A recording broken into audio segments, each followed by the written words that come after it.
Namaste, everyone, and welcome to Accurate Light. Thank you very much for joining us. Well, today's lesson's quite practical. Just as incense emits no fragrance until it is burned, talent is not recognized until it is used. Translation: a person could have skills that are hidden, they have talents, but they're completely useless if nobody benefits from them. As simple as that. So many people always say, hey, I have a gift. A gift is not a gift if nobody benefits from it.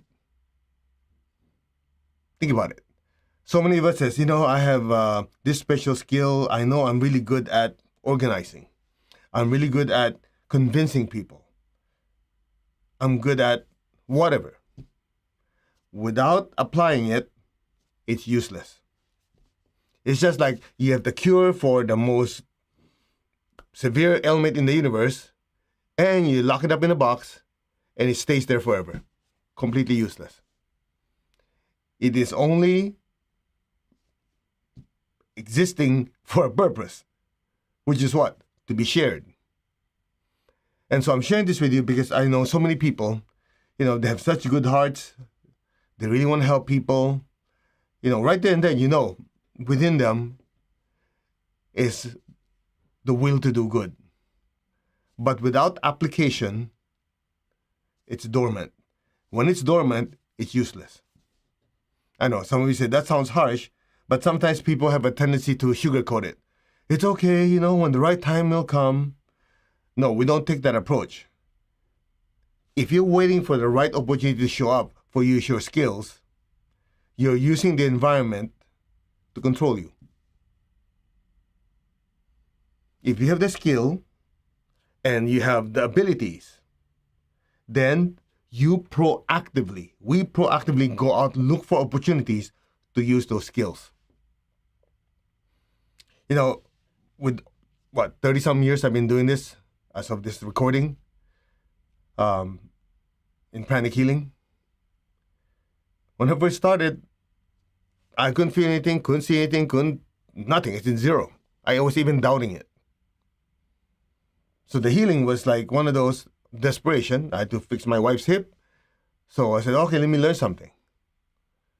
So in my case, I did not have the talent, if people want to use that word.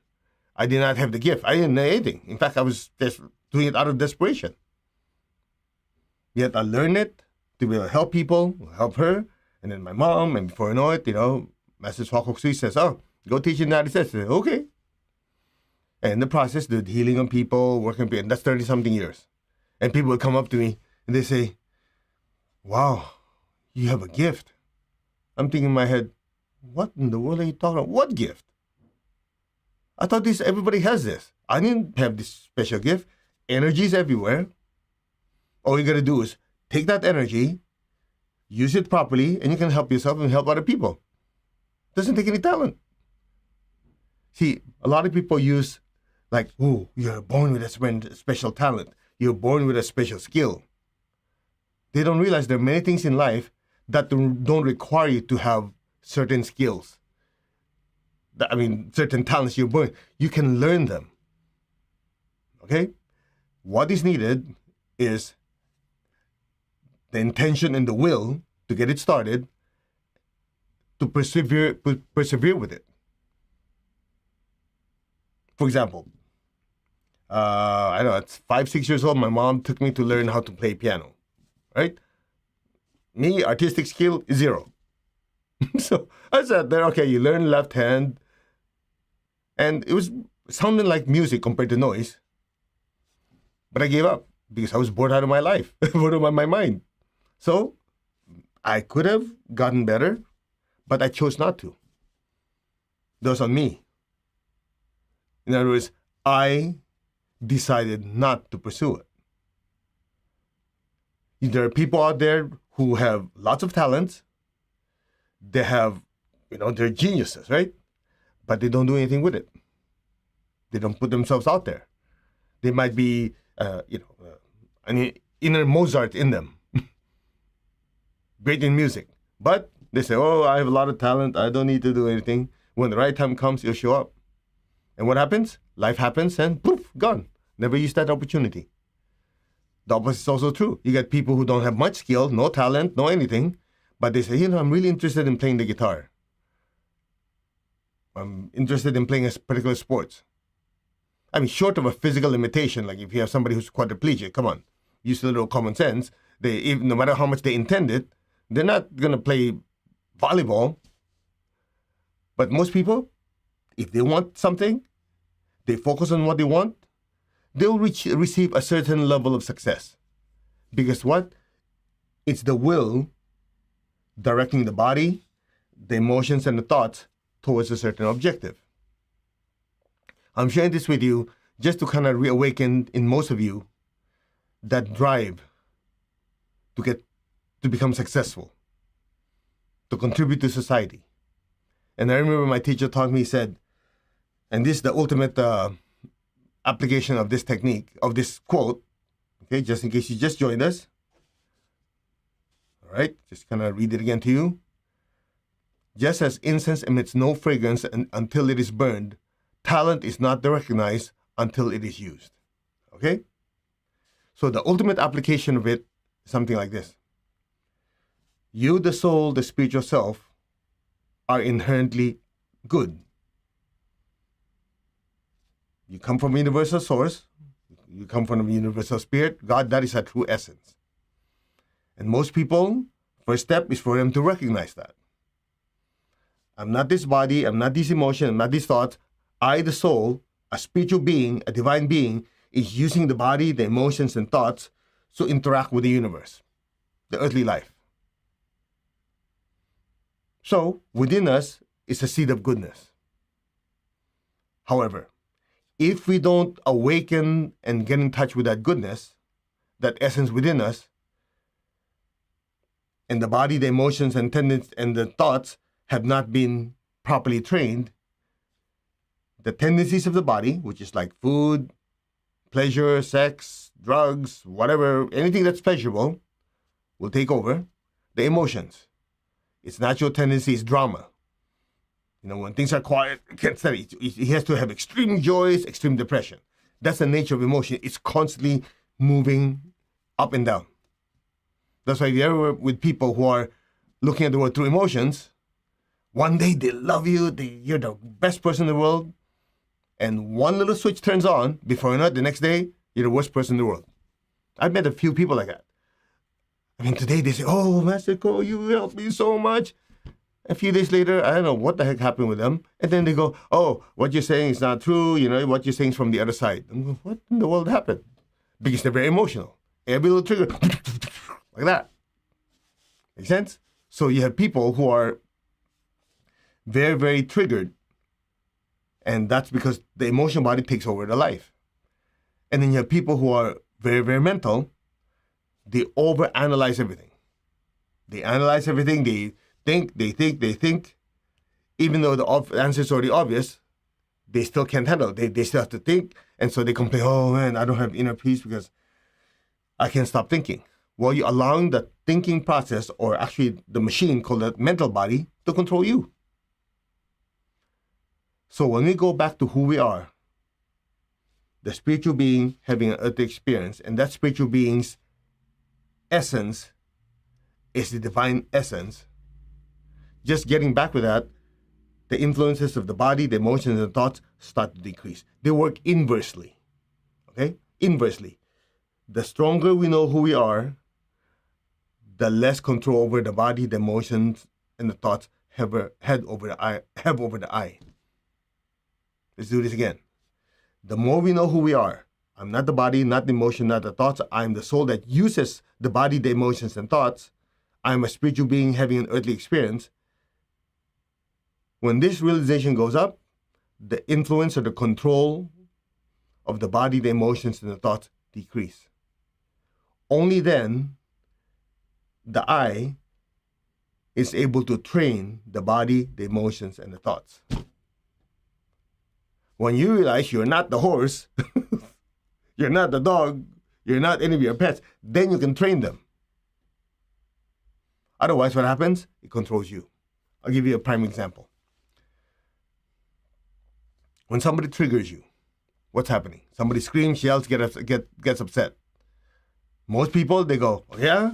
What happens? You go on defensive, your solar plexus gets irritated, and before you know it, you're already saying words that you regret later.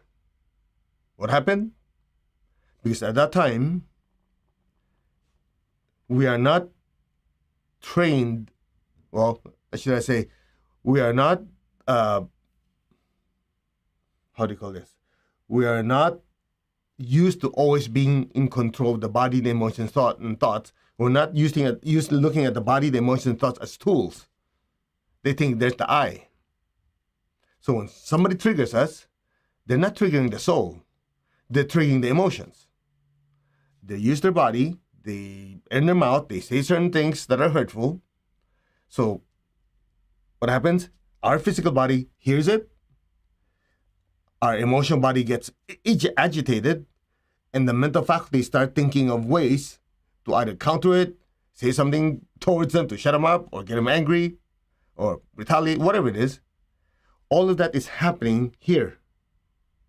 But since the I is not aware of the separation, the I thinks or experiences body emotions as the I. So those negative situations trigger the soul, the I. And what do? We scream, we yell, we beat them up, and then later on you regret it. What if you give yourself a few moments to step back and say, wait, this person's triggering or trying to trigger my emotions. Okay, you ask a simple question. What am I feeling? Yeah, I'm feeling agitated. Okay, and what's going through my mind right now? What am I thinking? Oh, I'm thinking of getting even. Or I'm thinking of options. Do I shut up and just take it? Do I leave? Do I say something else to counter it? How is my physiology? My breathing is off. Instead of being normal breathing, I'm shallow breathing.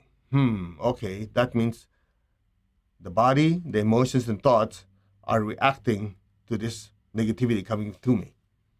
So what are my options? Well, first of all, let me ask myself,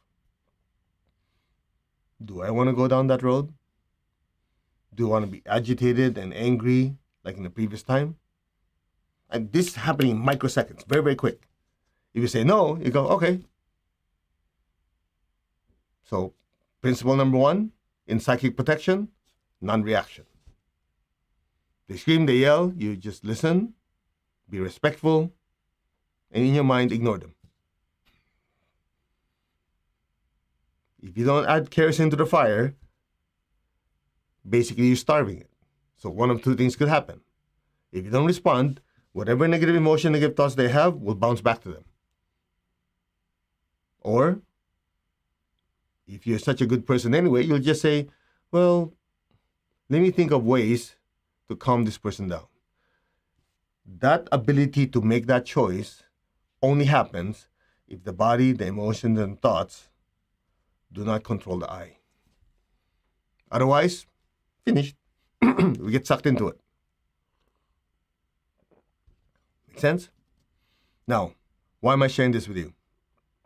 Because when it says incense, the fragrance of incense cannot, incense emits no fragrance until it's burned. Talent is not recognized until it's used. The goodness within us cannot be accessed fully until we know who we are. Because the body, the emotions, the thoughts control us so much, even though you're a good person, it's easy to be bogged down by circumstances in life. So the question is, what do you do? It's several steps, very, very simple. Number 1, you've heard me talk about it before. Remember who I am. You remember what I am, and remember where I come from. That's the first step. Who am I? I'm the spiritual self. I'm the soul. What am I? I'm a spiritual being, not the body, not the emotion, not the thoughts. Make sense? In order to know who I am, I need to separate what or who I'm not. Right then, I know I'm a spiritual being having an earthly experience. And this spiritual being is using the body, the emotions, and thoughts to interact with the earthly life. So therefore, these are my tools. So, what I am and what I'm not. I'm the spiritual self using these instruments. Where do I come from? Well, obviously, if I'm a spiritual being, I'm going to come from a spiritual source. I come from God. And people have different names for God. It doesn't really matter, because that alone for most people is a realization. Oh, so you mean I'm not these? I'm not this anger, stress, happiness, joy? No, you're not. And for a lot of people, that's like shocker. Go, oh. So first, we know who we are, who we're not, what we're not, where do we come from?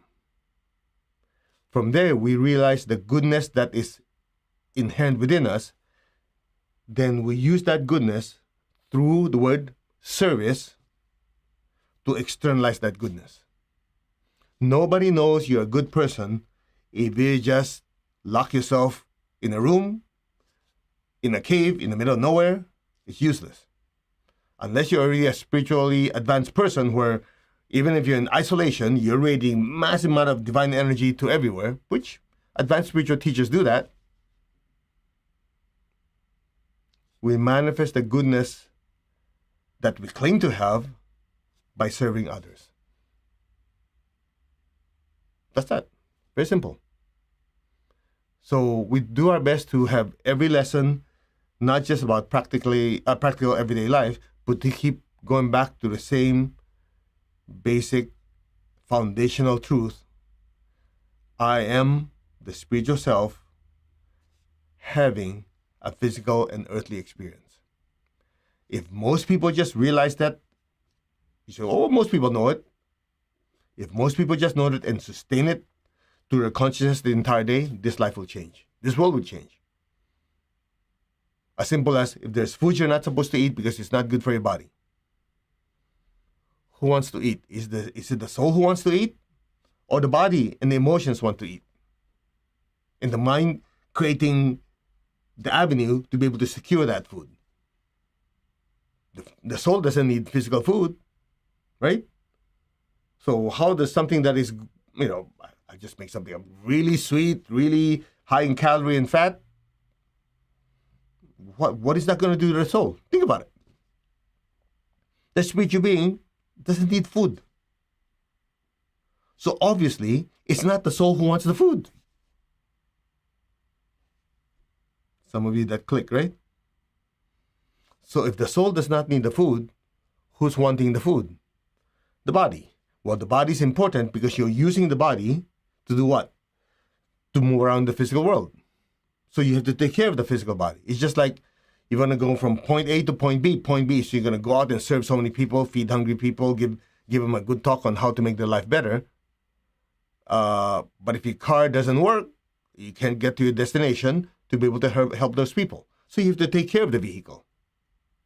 Make sense? You have to do oil change, you have to do whatever to maintain it. So the physical body, you have to maintain it. Now, the difference between a car and your body, the car doesn't have desires. The body does. As long as we're able to isolate, it is the body who wants it, not the soul, you can control it. Most people have addictions. There are exceptions. Most people have addictions. That's the basic premise. The desire controls the soul. If you just think about it again, I know I'm repeating myself. If you want a particular food, good or bad, let's just use bad. Otherwise, if it's good for you, why wouldn't you, right? Unless it's excessive. There's a particular food that's bad for your health, but you crave it. Okay, let's break it down. Is it the soul, the divine being that's craving it? Or is it the body that's craving it? Somebody addicted to smoking, to drugs, to anything that's not wholesome. Who's craving it? Is it the soul? Do you think the soul needs that smoke? Do you think the soul needs drugs? No. So common sense would tell you, if the soul doesn't need it, and you're still feeling that you want it, then it means it's the embodied emotions who wants it. Something like that. Now you say, well, the body's very good. I want to reward the body with some good food. Yeah, everything in moderation. So you have some ice cream, you have some whatever sweets, whatever it is that might not be good for you, in big amounts, but small amounts. Okay, just give the body some. Okay, you did a good job. It's just like you're training your horse. Okay, well, you're not supposed to eat something like this too much, so you give a little bit of something just to make the horse happy. Okay, good job. That's that. It's that simple. Most people, by just asking the question, who is actually wanting this? Let's take it one step further. Somebody insults us, right? And you just want to scream and yell or say, F you this and F you that. Okay, then you talk about, wait. Who's irritated? Is it the soul that's irritated? Is it the soul who wants to scream and yell and use the physical body and slap him one? Or is it the emotion that got triggered? The thoughts start, the mental faculty, the intellectual faculty, or what you call the mental body, is the one, calculating, computing what kind of vengeance it's going to exact, and the physical body getting ready to, go into battle mode? Or is it the soul? Does the soul grow by anger? No.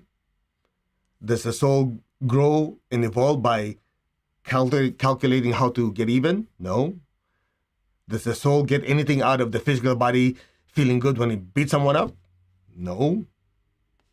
So therefore, it is not the soul, not the I. If we go through this in our heads over and over again, just really think about it, what happens is we come up to a certain conclusion and realization.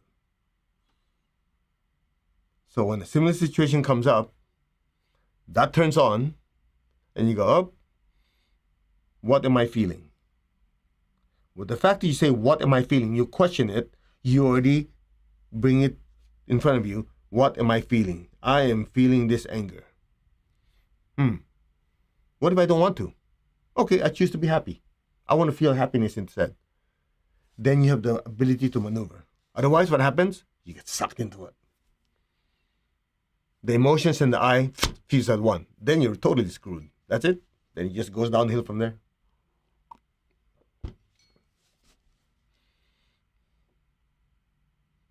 So that's that. The lesson's very simple. Although we started by, making sure that if you have a talent, you use it. But in order to do it, there are so many hindrances in life that could be averted, removed, if we go back to the same lesson over and over again. Ever since we started Anchor the Light, I've been sharing this lesson that I learned from my teacher. Again, I don't take credit for it. Everything I know, I learned from my teacher. Who am I? What am I? Where do I come from? That is your core. That is your center. That's your spiritual core.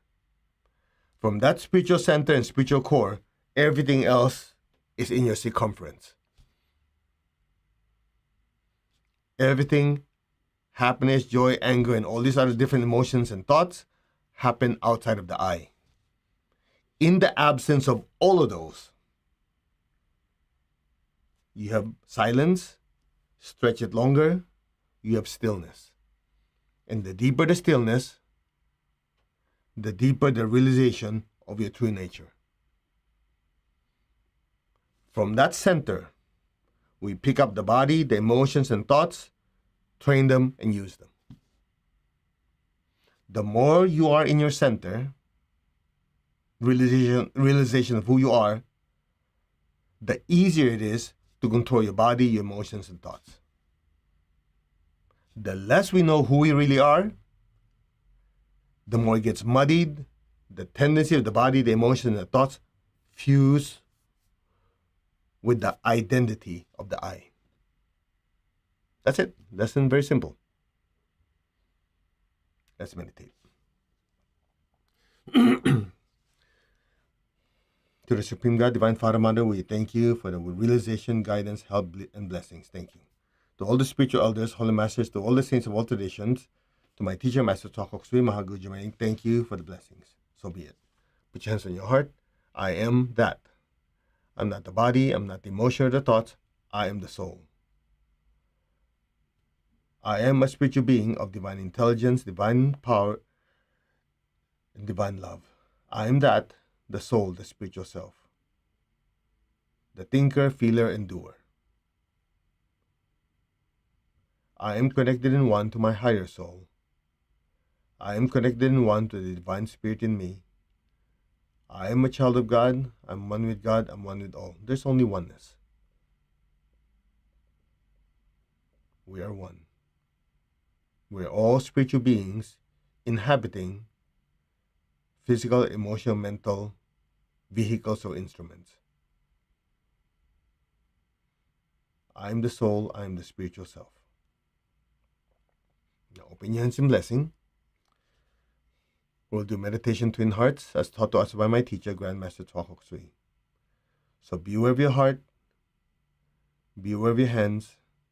Project beautiful pink light to the entire earth. Visualize the earth in front of you. Fill it with beautiful pink light.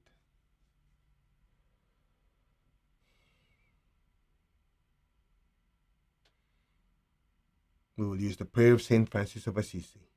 Lord, make me an instrument of your peace. Wherever there's hatred anywhere in the world, let me sow unconditional love. Where there's injury, let me sow pardon and forgiveness. Where there's doubt, faith, despair, hope, darkness, light, sadness, joy. Just be aware of your heart and your hands. Fill the earth with peace, with love, with the spirit of forgiveness, with hope and with faith, with light and lots of joy. So be it. May all be blessed. Just be aware of your heart. Imagine beautiful pink light keep pouring through your hands and flooding the entire earth. May all be blessed with peace, with love, and with kindness. Now be aware of your heart. Take a deep breath. Be aware of the top of your head, your crown. Exhale. One more time. Be aware of your heart. Take a deep breath. Be aware of your crown. Exhale. One more. Be aware of your heart. Inhale. Be aware of your hand. Exhale. And flood the earth with so much golden light. Bless your family with golden light. Your relatives and friends, bless them with golden light. Especially those who might be going through challenging times in their life, with their health, with their relationships, even their finances. Fill them with this beautiful golden light. So be it. Our hearts are one, our souls are one. From the heart of God, through my soul, through my entire being, may every person, every being on earth be blessed with love and with kindness. May all be blessed with great joy and happiness, with understanding, harmony, and divine peace. Blessings be to all. So be it. You might feel a pressure on top of your head. You might feel tingling in your hands, or even in your body. That's the spiritual energy flowing through us. Just let it flow through you. We're just the pipelines, the channels. May all be blessed. Now, be aware of your heart, be aware of your crown simultaneously. Take a deep breath. Exhale and let the love and the bliss fill your entire body. One more time. Be aware of your heart and crown. Take a deep breath. Be aware of your entire body. Gently exhale. One more. Be aware of your heart, your crown. Take a deep breath. And as you exhale, imagine golden light just pouring out of our hands, blessing our homes again. People we love, fill them with golden light. Our relatives and friends, fill them with golden light. Let it spread to the city, the country, all the countries in the world, especially countries in the world where people are going through challenges and difficulties, like the earthquakes that's happening in Myanmar and Thailand area, the wars happening in Ukraine and Russia, the Middle East, where many places have disturbances.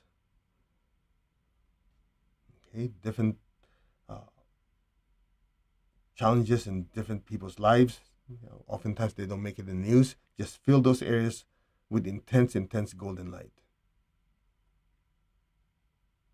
From the center of the heart of God, may all beings be blessed with love and with kindness. May all be blessed with inner peace and inner healing. May all be healed of any pain, sorrow, or suffering. So be it. May all be blessed with understanding, harmony, goodwill, and the willingness to do good. Many of you are posting on places that need blessing. Just practice oneness and just channel the blessings of the entire group, of energy flowing through the group to those places. Blessings be to all. So be it. Now lower your hands. Keep your eyes closed. Keep your tongue on the roof of your mouth. Imagine a beautiful golden light, like a golden flame, or even a golden star just floating above your head. Be aware of the love within your heart. Send a stream of love from your heart up to the crown and into that golden light. Just stay there. Just be still. Just look at the light and listen. Om.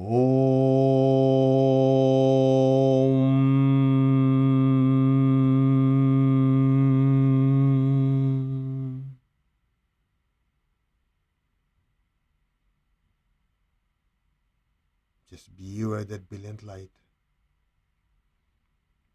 the inner peace and stillness in that light. Om.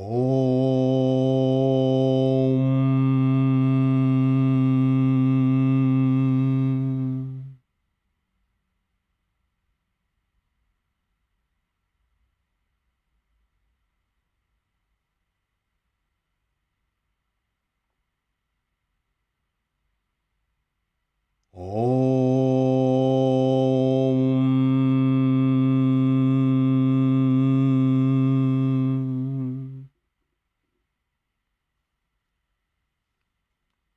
Be still. Be aware of the stillness within you.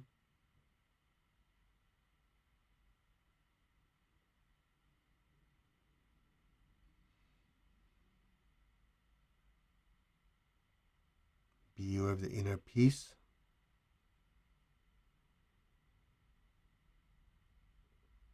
And just simply let go and let things be now. Any sound, any noise you hear will just help you drift deeper and deeper into that inner stillness and that inner light, that pure nothingness. Let go.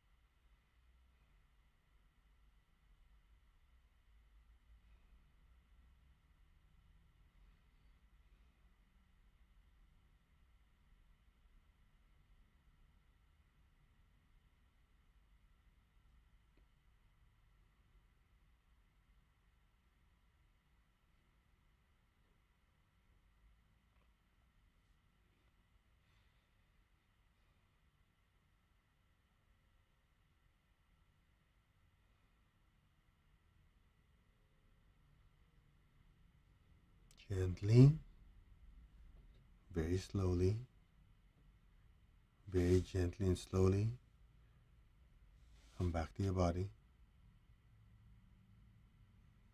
Gently move your fingers, move your toes.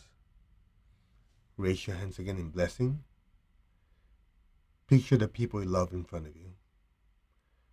Fill them with so much golden light. May all of them be blessed with good health, with happiness, with abundance and prosperity and spirituality. So be it. Now visualize your job, your career, your business, bless it with success, with progress, and with advancement, and of course prosperity. so be it. Now be aware of your feet and the base of your spine. Put your golden light down so we can get grounded. Let our beloved Mother Earth be blessed with divine light, divine love, and divine power. Let our beloved Mother Earth be healed, regenerated, and revitalized. Blessings to Mother Earth. So be it. So be it. And so it is. Okay? Let's just say a short thank you to the Supreme God, Divine Father, Divine Mother. Thank you. To all the spiritual elders, holy masters, saints, archangels, holy angels, spiritual helpers. Personally, to my teacher, Master Twakok Sui Mahaguji Mening, thank you. In full faith, and so it is. All right, you can open your eyes. I hope you were able to experience the stillness, to just kind of connect it to what we were talking about earlier. In that silence, that stillness, silence leads to stillness. When you experience even 10 seconds of it, like it's absolutely still, you are getting a glimpse of your true nature. In that stillness is real power. Actually, in the entire meditation, the most important, most powerful part of that practice is that silence. Because only in that silence that leads to really, really deep stillness, you get the glimpse of your true nature, that you're not your body, your emotions, and thoughts. You are a spiritual being that is like brilliant light radiating in every direction. And that being of light, that who we are, is part and one of a universal light we call God. Just imagine every person, every being are like little particles of this giant light that permeates the universe and the universes. That light, in other traditions, is called nothingness. You go, wait, how could nothingness and light be the same? Nothing means there's no mass. No thing. The thing. Everything that is a thing has a mass. So, the metaphor of that, if you say nothingness, that means it's just pure energy. Absolutely no mass. It's not the same energy as Einstein is saying, because Einstein E is equal to mc square. There's still m. The only thing we know as of this moment when it comes to energy, when it comes to physics, is light. Light radiates in every direction, has particles called photons, but no photon has weight. So that's why the closest word we can use for experiencing nothingness is enlightenment. Experiencing yourself as being a pure energy and light. Nothingness. That's it. Super simple. Okay? So thank you very much for joining us. We'll see you in the next Anchor Light. But just to remind you, this month, April, next month, May, and the following month of June are the 3 most powerful full moons of the year. We'll be posting schedules of when you can join us. And of course, in preparation for the peak, the most powerful full moon in May, we take advantage of this opportunity to do 7-day purification, where 7 straight days before the full moon, okay, every single day, we have a lecture and meditation. And for the ones who want to opt for it, we also have group healing at that same time. All of it on air with the magic of technology. Okay? Thank you very much for allowing me to serve all of you. Namaste, take good care, and we will see you in the next Anchor Light. Please share this with as many people as possible. God bless.